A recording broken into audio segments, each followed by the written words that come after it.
we are again restarting after a little gap.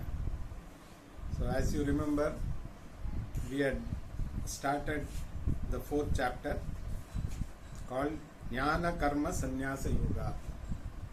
So today let us just recap.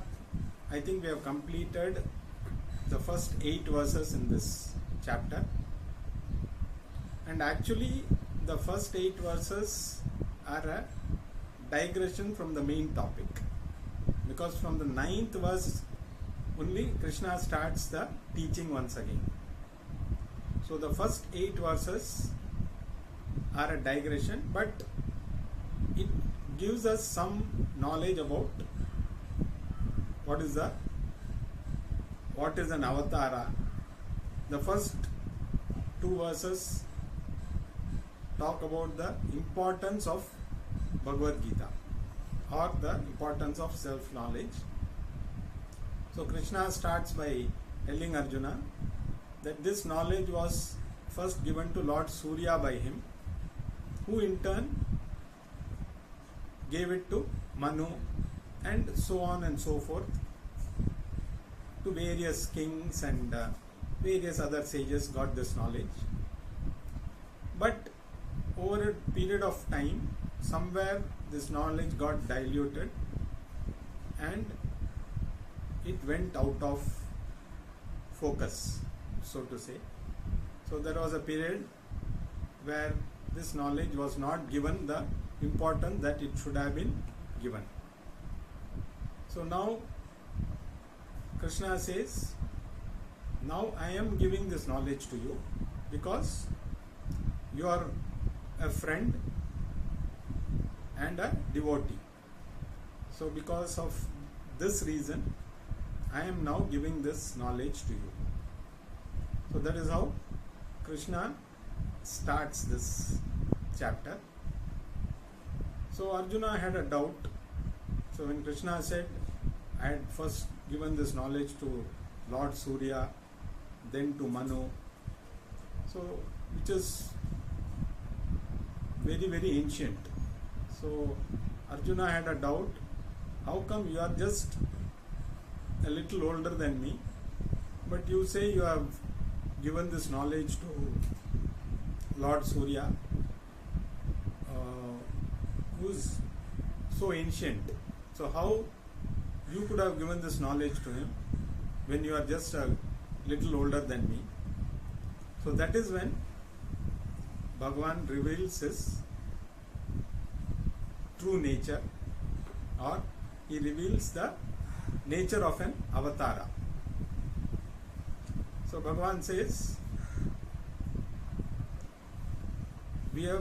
both of us have existed from time immemorial in different forms. The only difference is you don't remember any of your previous births, but I remember all of them. So that is the difference between you and me. And I appear whenever there is a requirement. So even though I have nothing to gain, this knowledge is always with me, but for the sake of certain reasons, I appear on this earth in the form of though he does not say it as an avatara, but it is for us to understand, he comes as an avatara. So this concept of avatara, like I said, is unique to our Sanatana Dharma, because no other religion talks about it. Because Sanatana Dharma is completely different from any other religion. So we accept the concept of avatara, and there have been, as you know, 9 avataras before, and the 10th one is also supposed to happen. So Matsya, Kurma. So various avatars have happened. and each of them happened at a particular time for a particular purpose. But among all the avatars, we give importance to two avatars, the Rama avatara and the Krishna avatara. Because in these two avatars, the Lord lived amongst normal people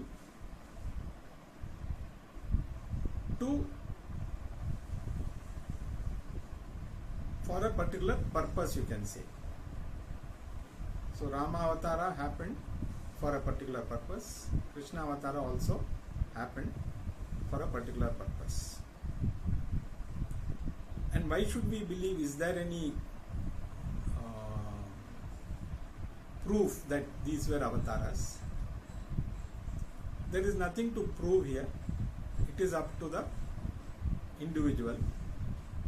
Because if we go by our shastras, we believe our shastras are genuine and they are the main source of knowledge for us, then we accept the concept of avatara also. And we also, since the shastras say that Rama and Krishna are avatars, we accept that. We don't question whether, okay, how do we prove? Did Rama really exist, or did Krishna really exist? What is the proof that they were avatars of Vishnu? So if people want proof, they can seek proof. That is their choice. But the purpose here is what they have given to us, which a normal being like us could not have given. So Rama, though he did not directly teach anything, his very life was a teaching. The ideal human being, you can say. So all of us should try to or strive to live like Rama, because he lived an ideal life. That is why he was called as Purushottama. So among all the beings, he was the supreme being. So he did not give any teaching per se, but his life itself was a teaching. So it is left to us to follow Rama. Try and live. The more we live like Rama, the better person we will be. Of course, it is not easy, because the standard he has set is so high that normal people like us cannot think of reaching that state. But if we at least follow certain things, certain way that Rama lived, we will be much better. Even if we are able to say even 1% of what Rama lived, the way he lived, if we are able to imbibe in our life, then definitely we will be much better than what we are. Maybe 100% better than that. 1% of Rama's life may make us 100% better than what we are at this moment. So Rama's life itself was a teaching. He did not, in fact, he received teaching. There is a Vasishtha Gita where Rama is taught by Vasishtha. The same knowledge was given to Rama by sage Vasishtha. So Rama by himself did not give any teaching directly, but he lived that way an ideal person should live. That is the teaching for us. Now coming to Krishna Avatara, we give more importance to Krishna Avatara mainly because of Bhagavad Gita. Because he has given us something which can be followed. If we look at Rama, we may find, oh, it's not so easy for us to live like Rama. But if we follow what Krishna says in the Bhagavad Gita, definitely we can be better than what we are, and most of the things or whatever is there in the Bhagavad Gita is all practically possible to execute. It is not just theoretical knowledge. So because he discusses elaborately, and it is applicable in every yuga. At any point in time, this knowledge that Krishna has given is relevant. So nobody can say that, okay, it was in that yuga, it was relevant. It is not relevant in this, at this time. There are so many problems, so many things. We are just trying to, find excuses not to do something, because whatever is given in the Gita is practical. Only thing, we have to make that effort to follow that. That is where the problem is, because of our own laziness, because of our own surroundings, or whatever reasons we find, excuses we find not to follow the teachings of the Bhagavad Gita. So that is why Krishna Avatara is more relevant, because he has given us the entire essence of the Vedas in a very condensed form. In just 700 verses, Krishna has conveyed the very essence of the Vedas.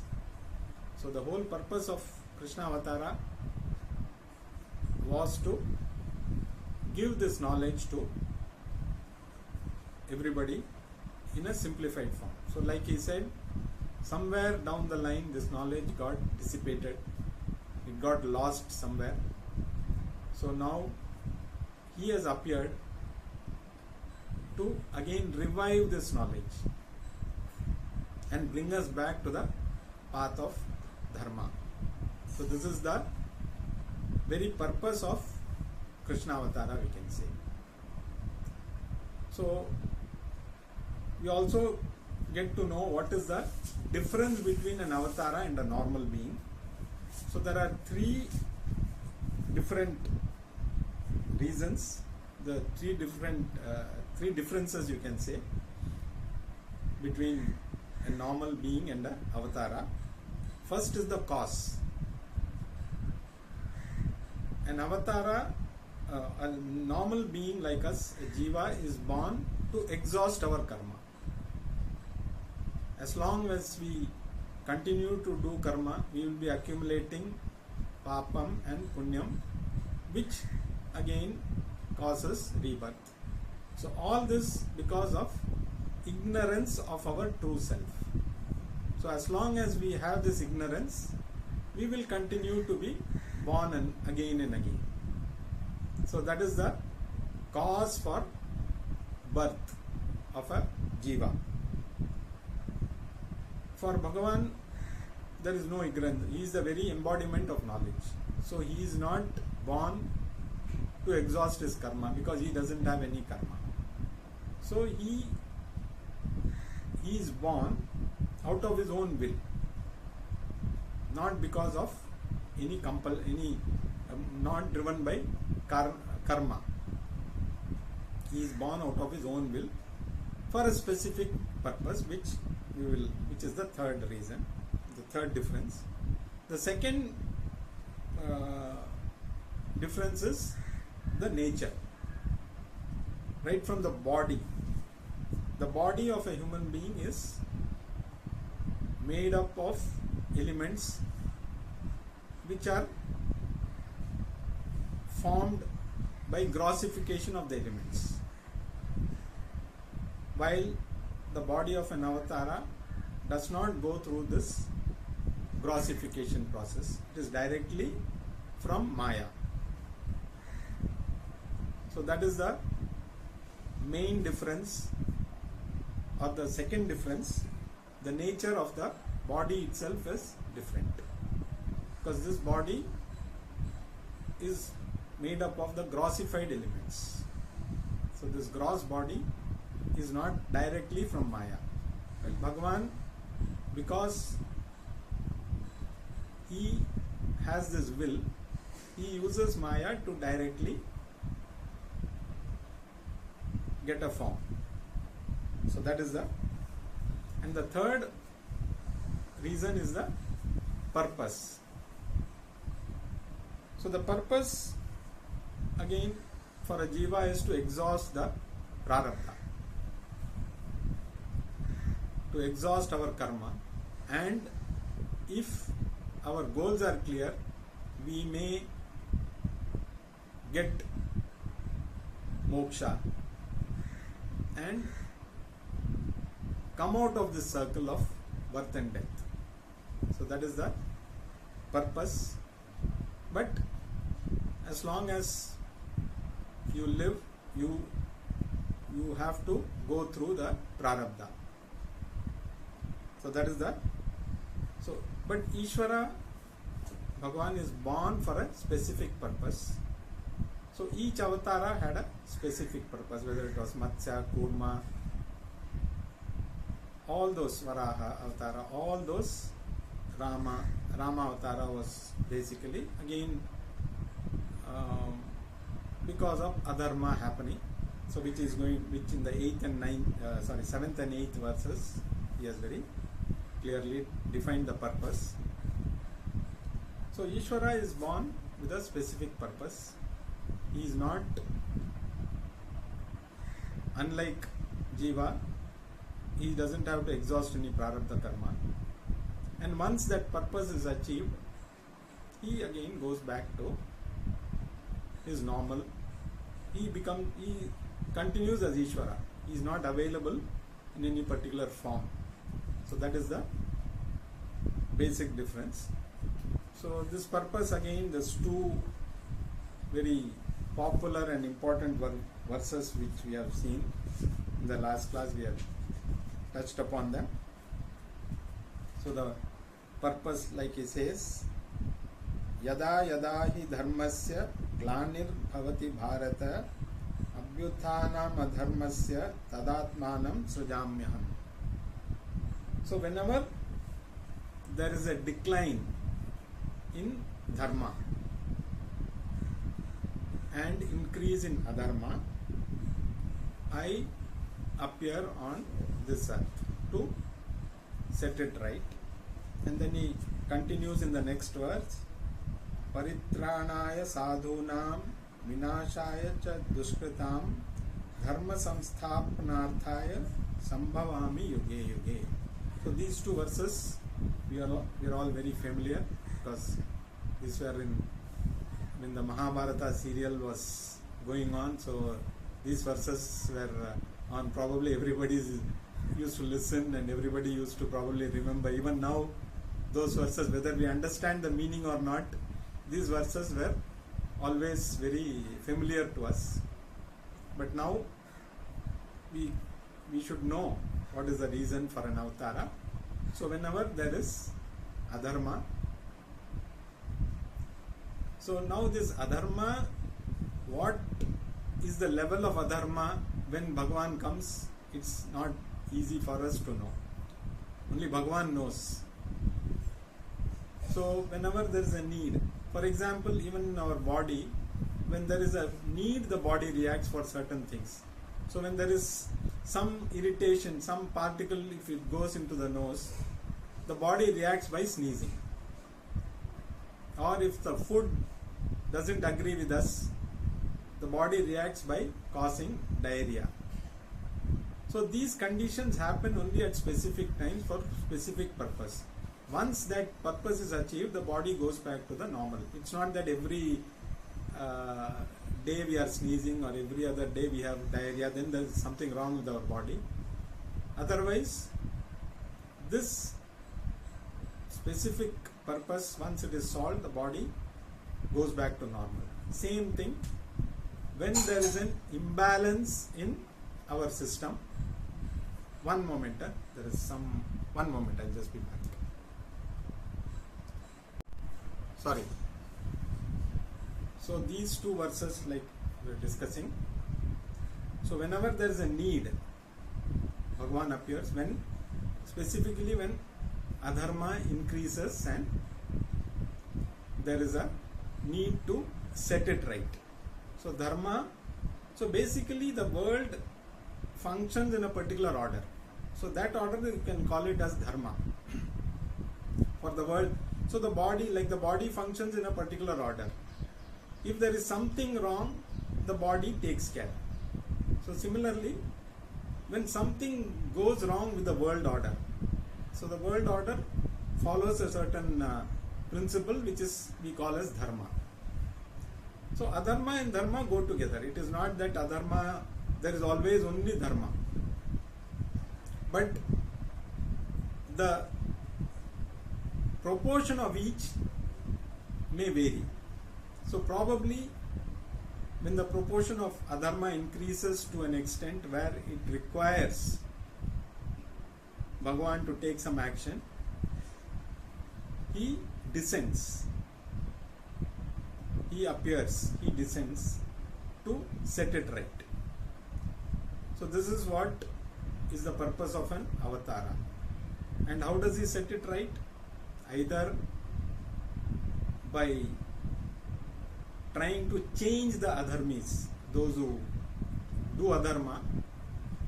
If that is why even whether it was Ravana or Duryodhana, they were given enough chances to reform.